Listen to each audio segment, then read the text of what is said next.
Di luar Engkau kami tak berdaya. Di luar Engkau kami lemah, kami rapuh ya Tuhan. Oleh sebab itu ajarkanlah kami, agar kami selalu terpaut kepadamu, memikirkan tentang Engkau, mengalami Engkau dalam seluruh kehidupan kami Tuhan. Kembali lagi di pagi hari ini Tuhan, kami rindu untuk mendengarkan suara-Mu melalui firman Tuhan yang hidup itu ya Tuhan. Sehingga hanya melalui firman Tuhan sajalah hidup kami dikuatkan, hidup kami dimampukan, dijadikan cakap untuk menghadapi situasi dan keadaan di sekitar kami yang semakin hari nampaknya semakin rumit, semakin runyam, semakin kelabu, kusut, sulit ya Tuhan. Oleh sebab itu Bapa, bawalah kami terbang bersama-Mu melintasi badai kehidupan ini, melintasi gurun kehidupan ini. Karena kami tahu Tuhan, ada maksud dan rencana indah di dalam setiap badai kehidupan yang Tuhan izinkan datang melintasi kehidupan kami. Inilah yang harus kami pahami, bahwa bahkan di tengah-tengah badai itu Tuhan ingin menyatakan siapa dirimu yang sesungguhnya secara personal kepada kami masing-masing. Sehingga pada akhirnya kami tidak akan berkata lagi kata dia, kata mereka, katanya Tuhan itu hebat, katanya Tuhan itu baik, katanya Tuhan itu setia.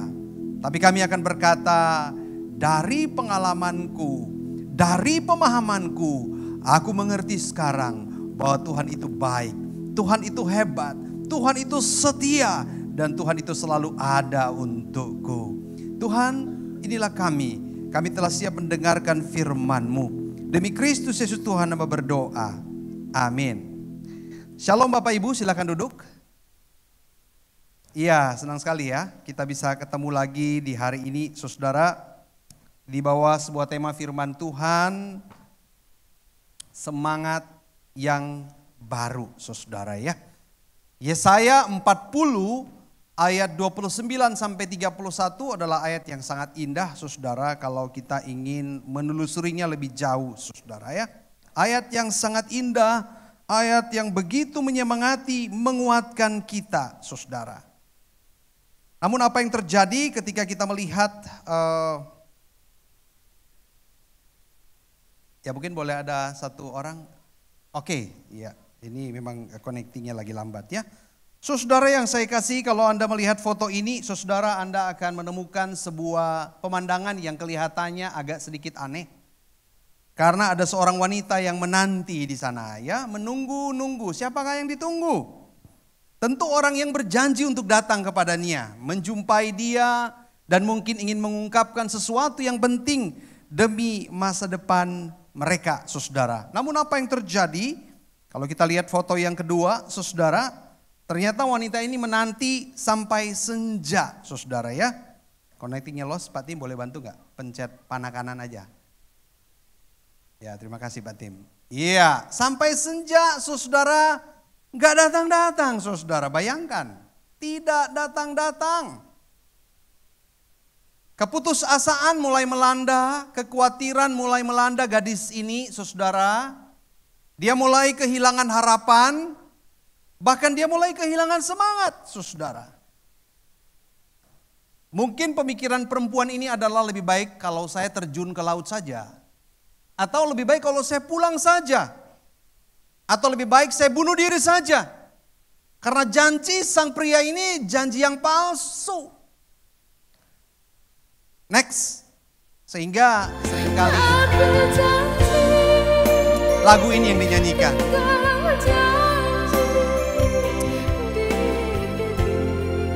Kasihan ya. Saudara, entah kita sebagai pria, entah kita sebagai wanita, saudara. Ketika kita sedang menanti sebuah janji, namun janji itu tidak ditepati, kita kecewa. Janji itu terlalu lama untuk kita alami, untuk kita terima, itu pun membuat kita putus asa. Dan kita bilang memang janji cuma janji, dan kita menjadi orang yang patah semangat, tidak mau lagi percaya dengan janji-janji, saudara ya.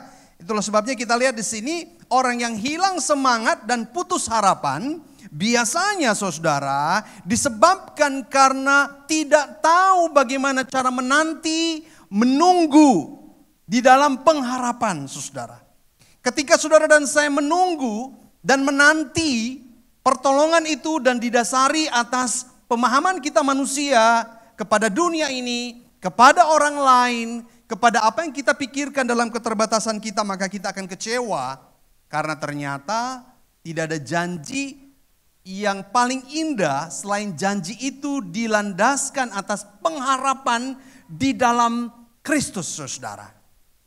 Nah, Bapak Ibu Saudara yang saya kasihi dalam Tuhan Yesus Kristus, kalau kita melihat firman Tuhan yang kita baca, saudara, di dalam Yesaya 40 ayat 28 sampai 31 tadi, saudara, memperlihatkan tentang bagaimana Allah melalui Nabi Yesaya memberikan sebuah kekuatan dan penghiburan, saudara, terutama diawali di ayat 1, saudara. Hiburkanlah umatku, demikian firman Allah. Mengapa Allah berkata demikian? Karena memang orang Israel sudah berada di tengah-tengah masa kritis, putus asa, hilang harapan, hilang semangat, hilang sebuah antusias, saudara.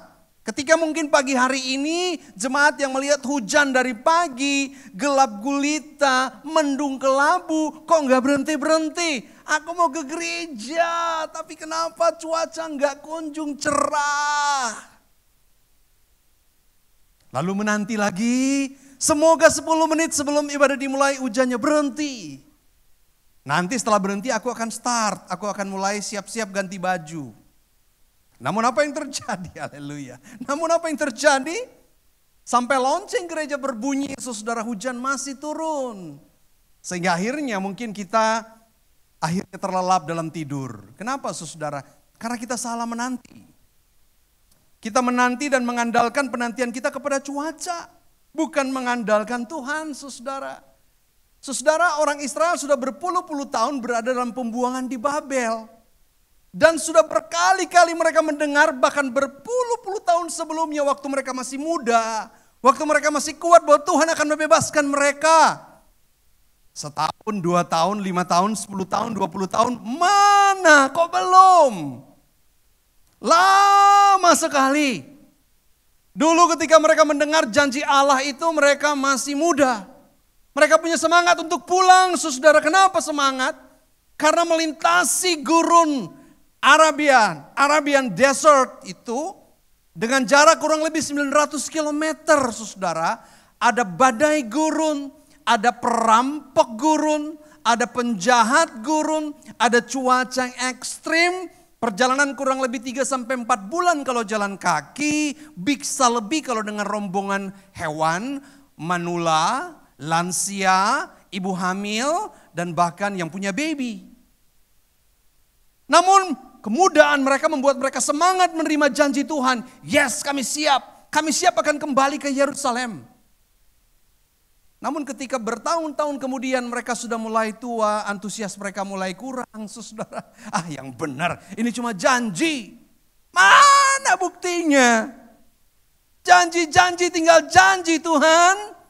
Sehingga saudara, ketika orang mulai melihat betapa jahatnya padang gurun, ketika mereka mulai usia tua, mereka berkata, sudahlah, lebih baik kita tinggal di Babel saja. Dan memang banyak yang tinggal akhirnya. Banyak yang tinggal meskipun Raja Kores, di beberapa bulan lalu saya sudah khotbah, sudah menghimbau dan menolong mereka untuk pulang. Memfasilitasi, membagikan harta, dan siap menolong mereka untuk pulang, kan begitu. Raja Kores, orang yang tidak percaya Tuhan. Tapi ada yang mengatakan, sudahlah, sudah lewat janjinya. Aku sudah terlanjur kecewa. Aku sudah terlanjur kecewa sama Tuhan, aku tinggal saja di Babel. Mau jadi apa, terjadilah.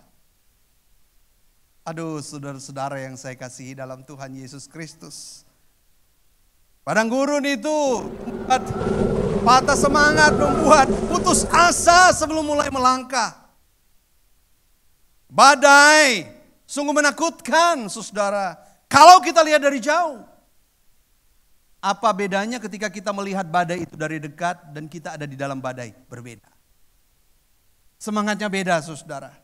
Orang yang hanya pernah melihat badai dari jauh, melihat seluruh badai itu, tinggi, lebar, luasnya, gelapnya dia tahu.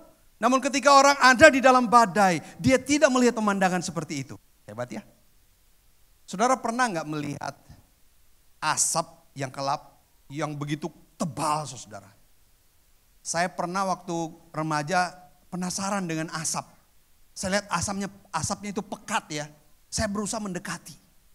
Semakin saya mendekati asap yang pekat itu, saya semakin tidak bisa melihat asap itu, saudara. Keren loh ya. Ternyata kalau dari jauh terlihat begitu mengerikan. Dari dekat enggak terlalu kelabu. Itulah sebabnya burung Raja Wali, dia terbang bersama badai. Bukan sekedar melintasi badai, tapi dia terbang bersama badai. Keren ya, itu ayat kita yang kita baca, bahkan lagu yang kita nyanyikan tadi. Bagai Raja Wali melintasi gunung tinggi. Bagai Raja Wali melintasi badai hidup. Wow, keren banget saudara. Apalagi bukan saja mereka melihat badai di gurun pasir jarak jauh. Mereka lihat posisi mereka hari itu, mereka masih dalam keadaan tertawan. Tembok yang begitu besar, pasukan yang begitu hebat, tentara yang begitu hebat dari pasukan Babel, mana mungkinlah. Saudara yang saya kasihi dalam Tuhan Yesus Kristus. Kehidupan hari-hari ini. Di dalam setiap perjalanan hidup kita. Di dalam kita mengiringi Tuhan. Bersama dengan anggota keluarga kita.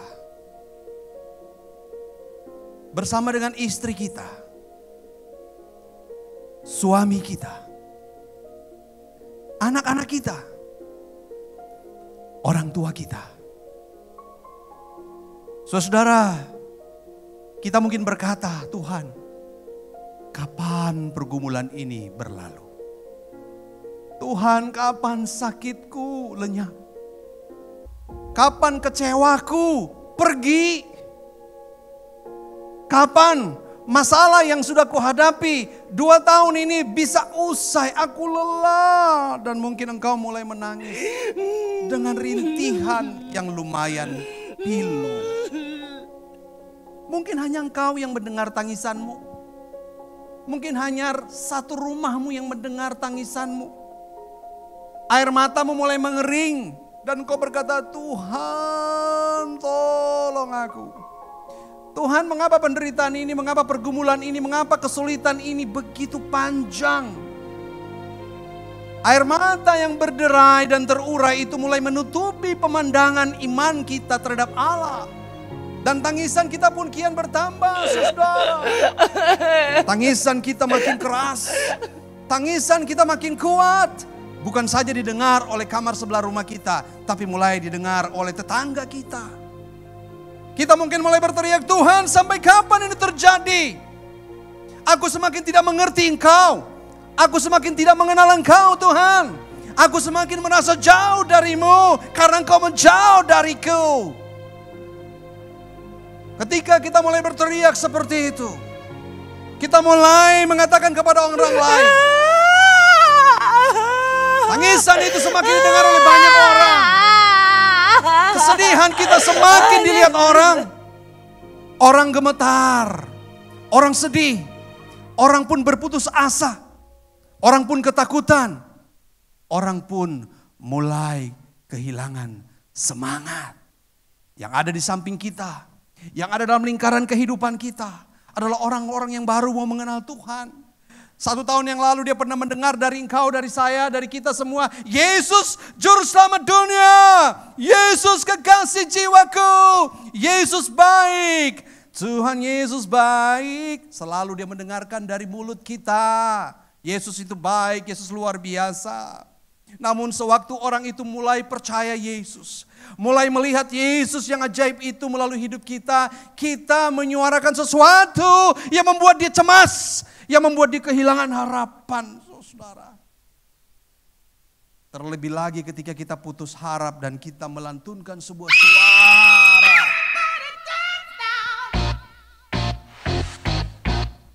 Salah video.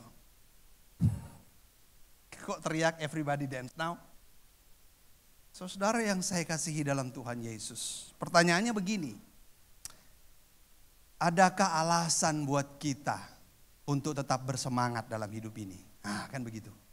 Adakah alasan kita untuk tetap menjalani hidup kita bangun di pagi hari? Saudara, tanpa Tuhan Anda masih bisa bangun di pagi hari. Setuju? Setuju? Orang ateis berkata bisa.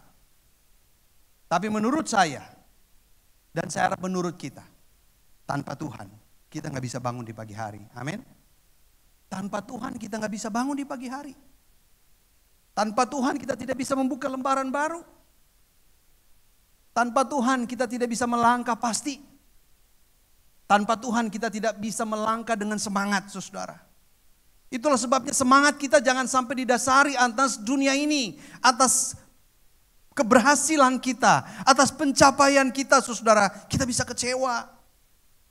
Karena pencapaian dan keberhasilan kita itu selalu bagaikan grafik naik-naik turun gunung, lembah, bukit, dan seterusnya. Tapi penyertaan Tuhan dalam hidup kita selalu sempurna dan tetap sama. Ada koneksinya lost lagi ya. Saudara, berikut saya ingin menyampaikan beberapa hal yang menjadi alasan kita harus tetap semangat. Yang pertama itu apa, saudara? Kita baca sama-sama. 1, 2, 3. Allah kita sungguh hidup dan berkuasa. Wow. Allah kita sungguh hidup dan berkuasa. Kalau kita hanya tulis Allah kita hidup dan berkuasa, saya tambahkan sungguh hidup dan berkuasa. Betul-betul hidup dan betul-betul berkuasa, saudara. Firman Tuhan di dalam Yesaya 40 ayat 27 sampai 28 berkata, "Mengapakah engkau berkata demikian hai Yakub dan berkata begini hai Israel? Hidupku tersembunyi dari Tuhan dan hakku tidak diperhatikan Allahku. Tidakkah engkau tahu dan tidakkah kau dengar? Tuhan ialah Allah kekal yang menciptakan bumi dari ujung ke ujung. Ia tidak menjadi lelah dan tidak menjadi lesu, tidak terduga pengertiannya." Saudara, firman Tuhan yang Yesaya sampaikan ini kepada orang Israel yang sudah kehilangan percaya, kehilangan pengharapan, dan kehilangan semangat. Saudara yang saya kasihi dalam Tuhan Yesus Kristus, Dia adalah Allah yang sungguh memperhatikan dan tahu persis tentang segala sesuatu yang terjadi di bumi ini, termasuk di alam semesta ini. Terlebih lagi, Ia sangat memperhatikan dan tahu situasi kita saat ini. Dia tahu. Ia tahu karena Dia Allah yang sungguh hidup dan sungguh berkuasa. Saat kita menyadari bahwa Allah kita hidup dan berkuasa, maka kita akan berjalan sambil belajar memahami apa maksud Tuhan yang berada di balik tantangan hidup ini. Saudara, ada banyak orang yang tidak memahami dan belum memahami dan tidak mau memahami apa maksud Tuhan di balik setiap peristiwa yang dialami. Semuanya. Ketika kita menyimpulkan dengan pikiran kita, mengapa situasi ini terjadi dalam hidup aku, nggak boleh ini, nggak bisa, ini nggak bisa. Saudara, kita akan letih dan kita akan lelah. Kita akan lelah karena kita berusaha untuk melampaui Tuhan. Kita berusaha untuk lebih hidup dan lebih berkuasa dari Tuhan. Saudara, hal yang pertama yang harus kita pahami, Allah kita sungguh hidup dan berkuasa. Ia pencipta, Ia berada di atas segala masalah dan persoalan. Ia mengontrol segala sesuatu. Ia tahu segala sesuatu sebelum yang sedang terjadi dan yang akan terjadi. Dia tahu. Kalau Ia tahu, saudara, bayangkan ya. Kita tahu bahwa Allah kita yang setiap pagi kita sebut namanya, setiap saat kita sebut namanya, setiap saat kita ingat dia di dalam pikiran kita, di dalam hati kita, yang setiap saat kita andalkan, saudara. Dia bukan cuma sekedar Allah yang bagaikan mantra, yang bagaikan jimat, yang bagaikan kekuatan-kekuatan yang disebut oleh dunia ini, yang kalau kita sebut kita rasa tenang, yang kalau sebut kita rasa damai, yang kalau kita lakukan kita rasa afdol, yang kalau sudah kita lakukan kita hilang takut. Bukan, saudara. Dia bukan Allah yang kalau kita lakukan lalu kemudian kita merasa tenang karena kita sudah melakukan. Dia bukan Allah yang ketika kita sudah mengikuti A, B, C, beberapa ritual, lalu kemudian kita sukacita, kita damai, dan itu kita sebut Allah. Bukan, tetapi ia yang melakukannya buat kita. Inilah yang menjadi perspektif yang beda, sudut pandang yang berbeda, saudara. Allah itu bukan sekedar sebuah alat, sebuah tools, bukan. Yang kita ukur dengan pikiran kita, seolah-olah ia tidak mampu melakukan sesuatu dan kita tolong dia. Bukan seperti itu, saudara. Tapi dialah Allah yang melakukan jauh lebih banyak daripada apa yang kita pahami. Nah, oleh sebab itu yang kedua yang harus kita pahami bahwa apa alasan kita untuk tetap bersemangat, antusias, berpengharapan di dalam Tuhan? Allah mau memberi kekuatan kepada kita. Allah mau memberi kekuatan kepada kita. Saudara, ayat 29, Yesaya 40 ayat 29. Dia memberi kekuatan kepada yang lelah dan menambah semangat kepada yang tiada berdaya. Kenapa demikian, saudara?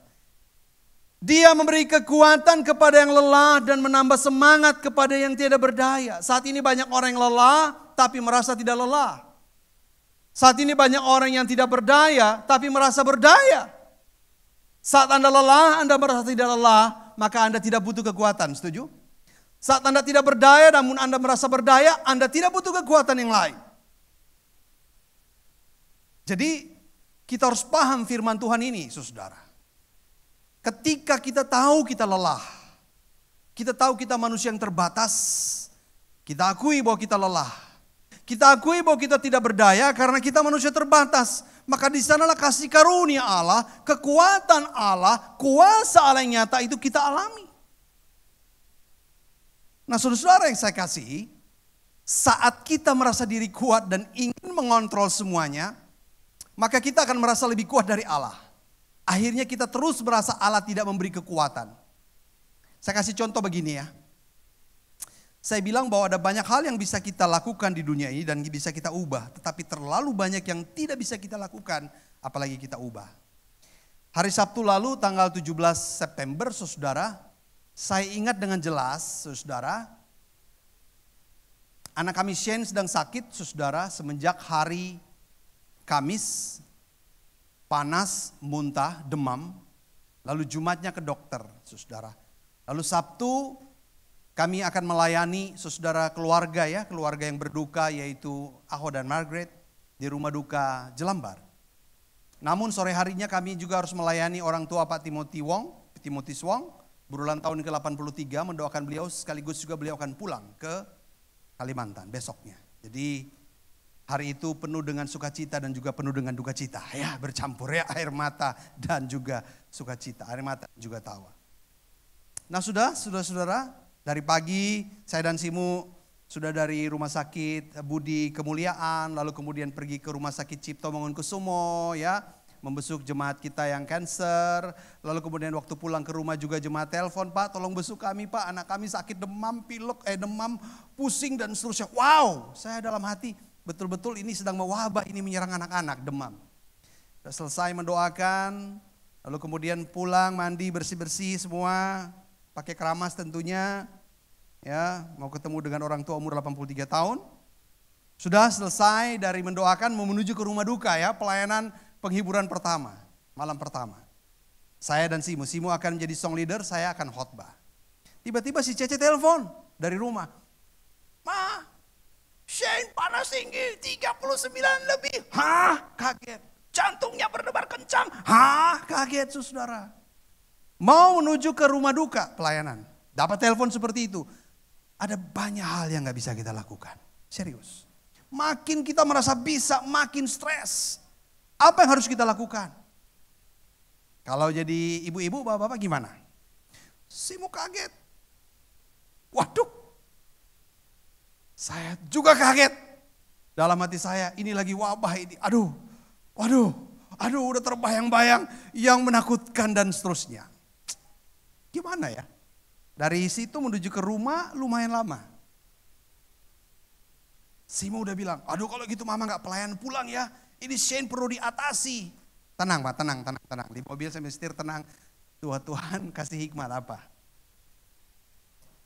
Ya, di tengah-tengah kecemasan sebagai manusia, saudara, saya sadar saya tidak bisa berbuat apa-apa di dalam kondisi seperti itu.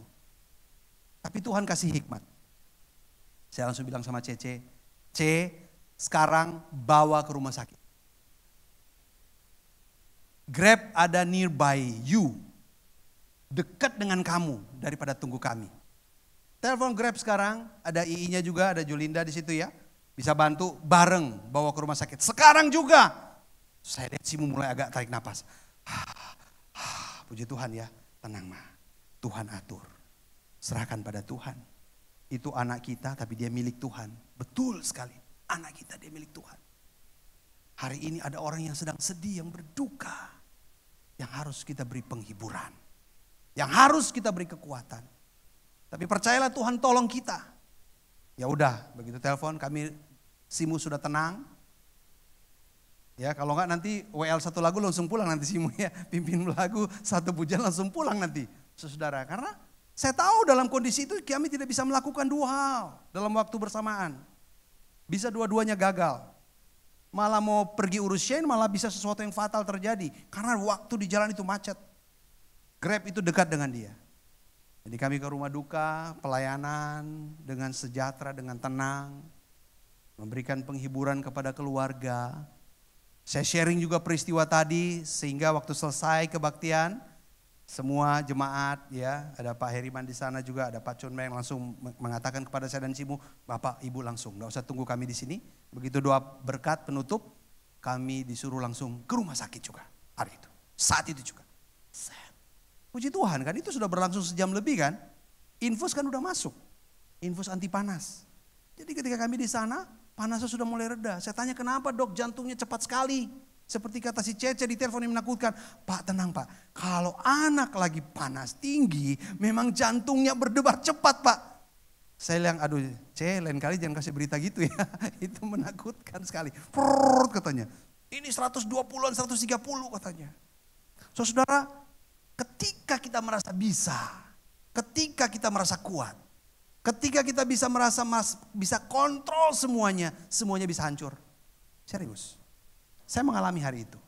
Puji Tuhan, Tuhan memberikan damai sejahtera. Terima kasih Tuhan kau beri hikmat. Serius itu dalam keadaan panik kalau kita nggak tenang, dalam keadaan mendengar berita yang buruk kalau kita nggak tenang, kita bisa mau kemana ini? Kita bisa salah jalan, mau pulang ke rumah malah bisa pulang ke rumah Bapak. Salah. Ya nabrak mobil orang kan pulang ke rumah Bapak ya. Saudara, tenang. Serahkan pada Tuhan. God in His control. Tuhan mengontrol, memegang kendali dan dia punya kekuatan yang luar biasa yang dia berikan kepada kita. Kekuatan itu bukan jago-jagoan, bukan. Tapi kekuatan untuk mendapatkan hikmat daripadanya. Bagaimana menghadapi persoalan, itu kekuatan. Jadi jangan pikir kekuatan untuk mengalahkan kesusahan menjadi kesenangan. Bukan saudara. Kekuatan untuk mendatangkan untung 10 kali lipat, 100 kali lipat. Kalau bisa puji Tuhan. Tapi ada hal yang lebih hebat. Yaitu kekuatan karena kita bisa bertindak di dalam kebijaksanaan dan hikmat Allah. Menolong kita di saat-saat yang kritis. Di saat-saat kita lelah. Di saat-saat kita tak berdaya. Di saat-saat kita berkata aku gak mampu Tuhan. Di saat kita berkata Tuhan bagaimana ini. Minta dia memberikan kekuatan kepada kita. Ketenangan, kedamaian, itu adalah kekuatan yang luar biasa. Next, saudara yang saya kasihi, Tuhan tidak akan mengizinkan kesulitan hidup yang melebihi kemampuan dan kekuatan kita. Ini Alkitab yang katakan. Karena pencobaan-pencobaan kita adalah pencobaan yang biasa, yang tidak akan pernah melebihi kekuatan kita. Kan firman Tuhan sudah bilang gitu. Tapi itu membuat kita lebih takut seolah-olah apa yang kita alami membuat hari itu berhenti. Membuat matahari itu berhenti. Membuat esok seolah-olah gak ada. Salah Bapak Ibu Saudara. Bapak Ibu Saudara yang saya kasih, Anda lihat gambar ini. beban 100 kilogram di hadapan anak umur 7 tahun. Bisa diangkat gak kira-kira? Bisa, tapi tangannya copot ya. Tangannya tertinggal saudara. Tapi 17 tahun kemudian, 10 tahun kemudian ketika dia berumur 17 tahun, dan kalau Anda lihat dia sudah berotot, dia 100 kg bisa angkat gak? Bisa. Ataupun tidak. Nah ada dua jawaban. Bisa atau juga tidak. Bisa kalau dia berlatih. Belum tentu anak 17 tahun bisa angkat beban 100 kilo loh, belum tentu. Tapi kalau dia sudah berlatih, ototnya sudah terbentuk, otot dinamik, otot statik, semua sudah terbentuk. Wow, luar biasa. Otot keseimbangannya. Kayak ini aja nih ngomong, apa tuh? PT ya, personal trainer. Ototnya sudah terlatih, dia bisa angkat saudara. Berikut saudara. Berikut lagi. Nah yang ketiga. Alasan kita untuk tetap bersemangat adalah, kita baca sama-sama yuk, 1, 2, 3. Allah menginginkan kita menanti-nantikannya. Nah ada banyak orang di dalam pergumulan dan perjuangannya itu tidak menanti-nantikan Tuhan. Tidak. Kenapa? Karena di dalam pikirannya akhirnya kehilangan Tuhan. Di dalam hatinya kehilangan Tuhan.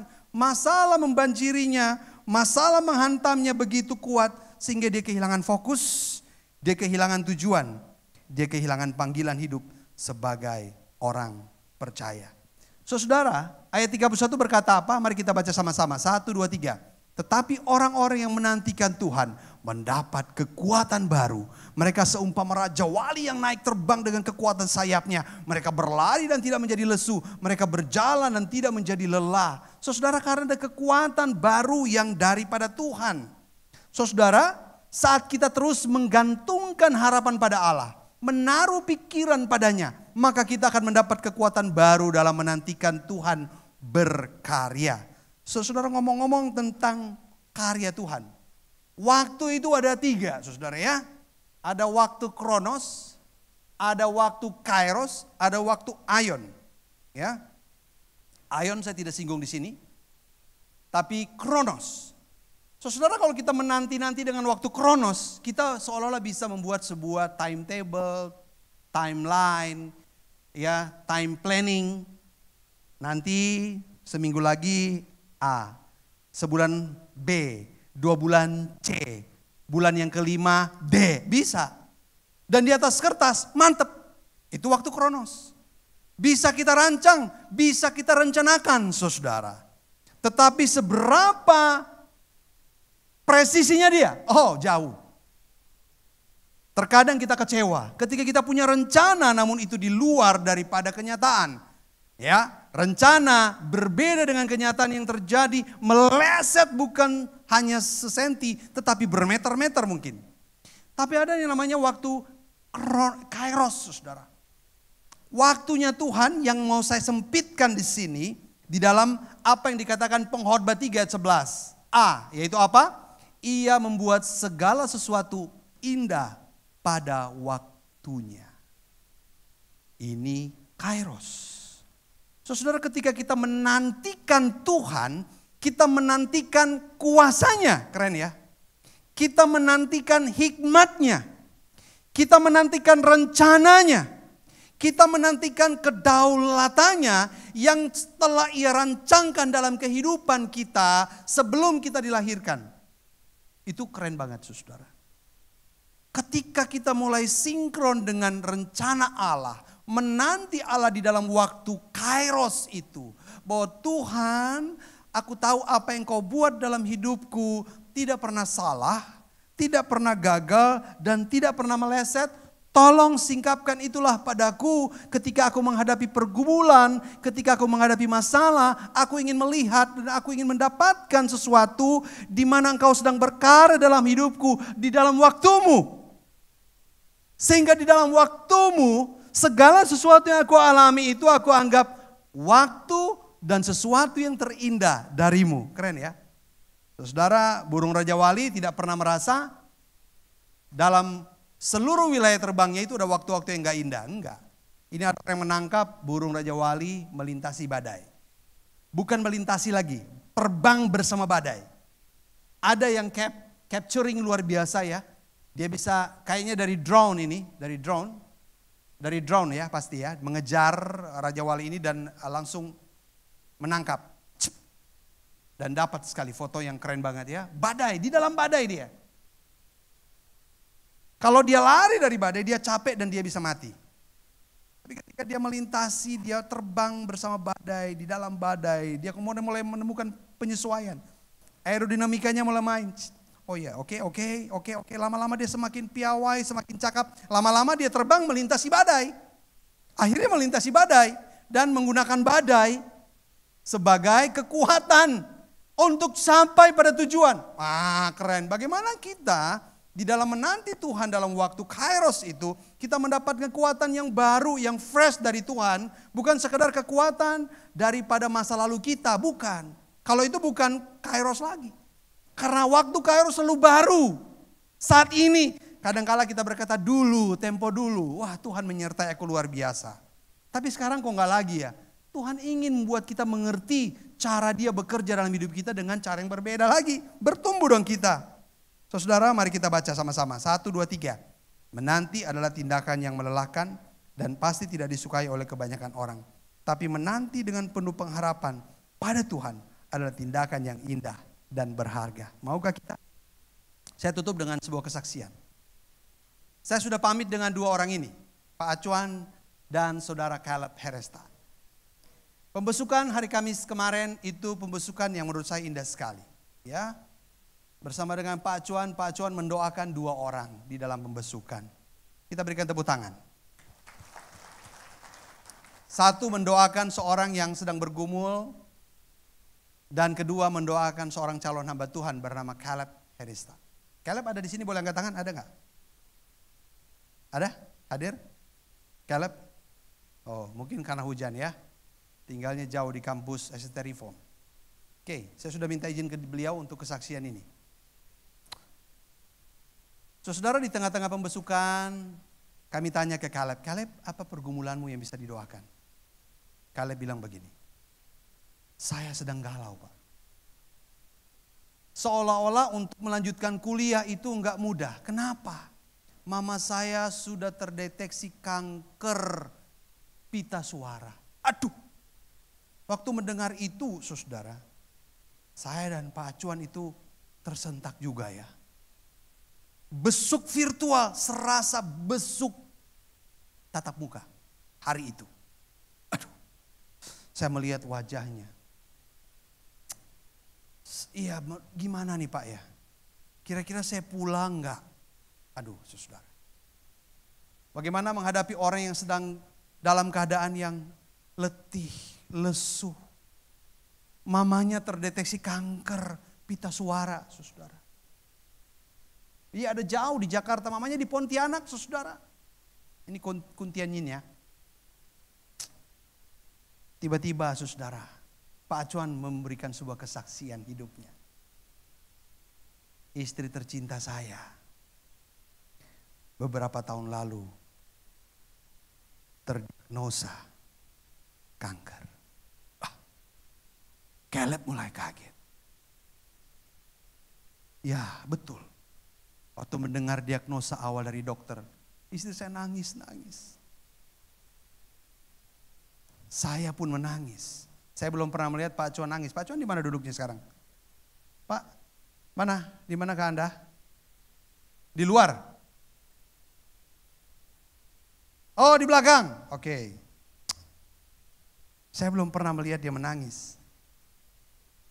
Tapi memang kalau laki-laki nangis, berarti itu luar biasa. Dia mulai bercerita. Namun saya melihat ada kekuatan yang luar biasa di dalam kisah itu. Singkat cerita dia berkata bahwa akhirnya kami mengerti. Kami berdamai dengan situasi yang ada.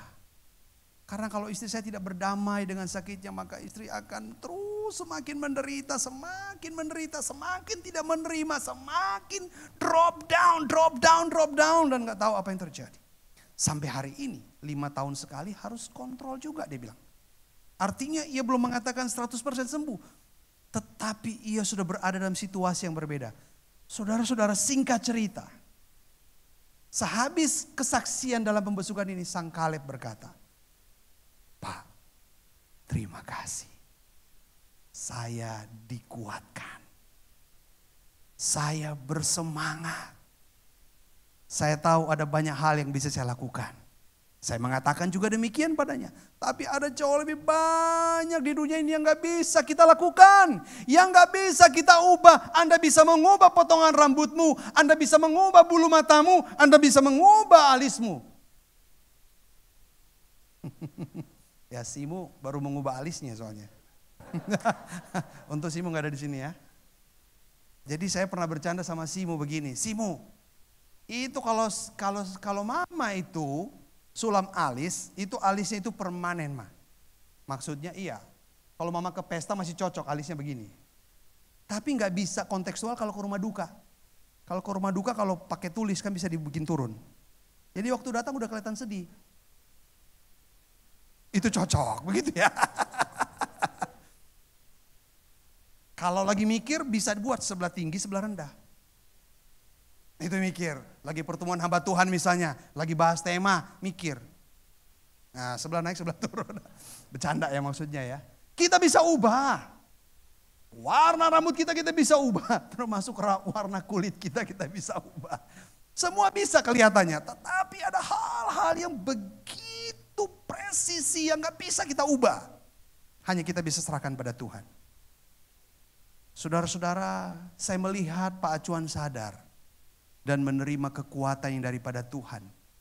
Bahwa peristiwa yang ia alami adalah modal yang besar bagi dia. Untuk memberi semangat kepada orang lain. Saudara, bagaimana kita bisa memberi semangat kepada orang lain ketika kalau kita tidak pernah mengalami masa-masa yang sukar. Kalau orang Kristen berkata, Tuhan, jauhkanlah aku dari pergumulan-pergumulan. Jauhkanlah aku dari kesulitan-kesulitan. Jauhkanlah aku dari kemiskinan-kemiskinan. Jauhkanlah aku dari sakit penyakit. Jauhkanlah aku dari semua itu. Saya berkata, orang Kristen seperti ini adalah orang Kristen yang tidak pernah bisa menjadi penolong buat orang lain. Bahkan tidak pernah bisa menjadi penolong untuk dirinya sendiri. Kenapa? Waisamot. Tomai.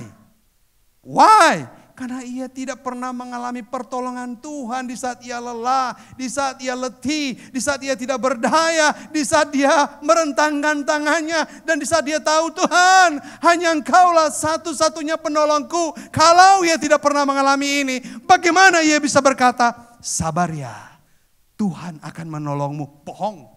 Kalau engkau tidak pernah mengalami kehilangan orang yang kau cintai, seperti Margaret yang kehilangan anak yang dia cintai. Ia menitikkan air mata. Maka tidak pernah mungkin Margaret bisa berjumpa dengan orang yang sedang berduka, kehilangan orang yang dia cintai, dan dia berkata, aku pernah mengalaminya. Sabar. Tuhan punya rencana indah. Enggak bisa. Itulah sebabnya kalau ada masalah yang datang menimpa kita.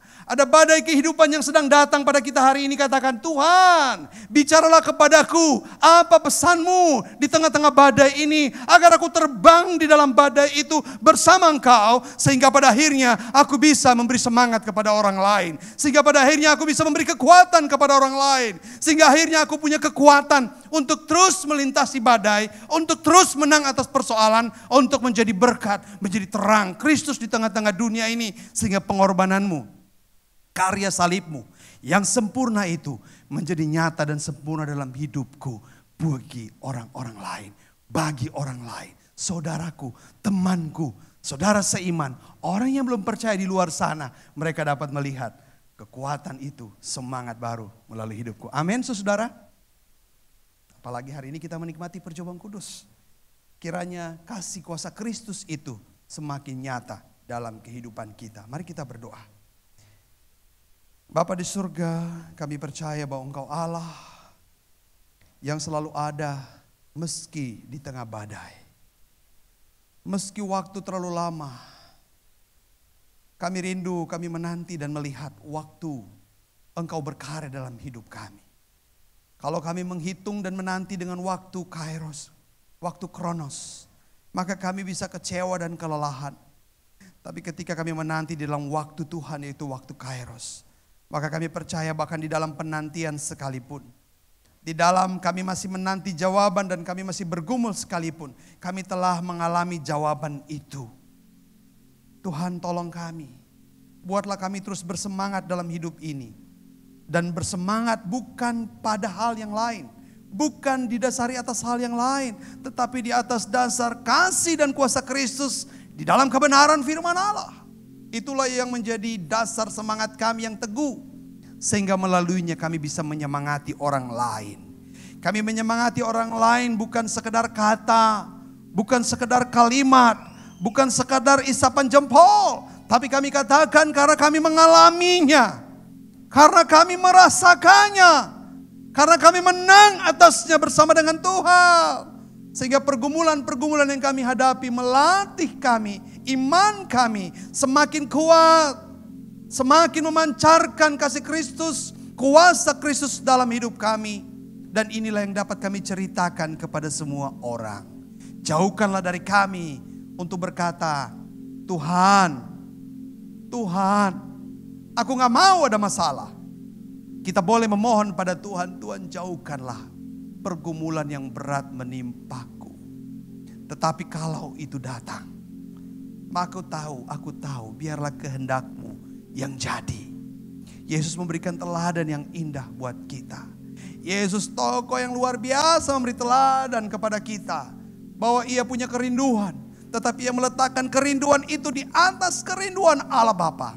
Ia meletakkan semua kerinduan dan pengharapannya di atas pengharapan Bapa. Biarlah kami sebagai orang percaya, kita yang hadir di sini punya kerinduan, tetapi kerinduan kita katakan, biarlah kehendak-Mu yang terbaik yang terjadi dalam kehidupanku Tuhan.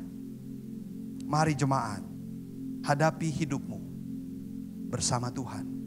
Hadapi pergumulan hatimu hari ini, pergumulan pikiranmu hari ini, pergumulan pekerjaanmu, kesehatanmu, tantanganmu dalam keluarga, dalam segala persoalan yang mungkin bagaikan benang kusut itu, bersama Tuhan di dalam pengharapannya.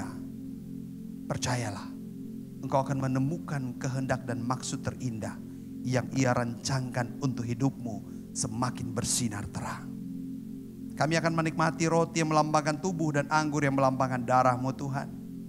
Tolong kami agar kami semakin memaknainya, menyatu dengan pengorbanan-Mu ini. Demi nama Tuhan Yesus sama berdoa. Amin. Bapak Ibu Saudara, kita akan menikmati perjamuan kudus hari ini.